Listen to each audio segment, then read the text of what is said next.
আসসালামু আলাইকুম। আজকে গিয়েছিলাম দাম্মাম কাতিব লুলু মার্কেটে। ওইখানে গিয়েছিলাম আমি ব্রাউন চিনি কেনার জন্য। তারপরে গিয়ে দেখলাম কিছু সবজি। এগুলো কীরকম সবজি? নারকেলও পাওয়া যায়। এই নারকেল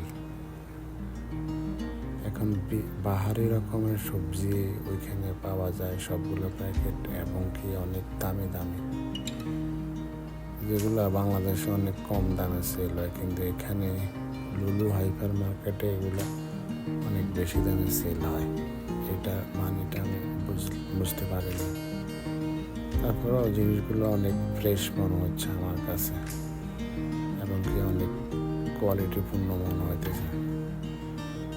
আমাদের জন্য প্রাইস বেশি হলেও সৌদি যারা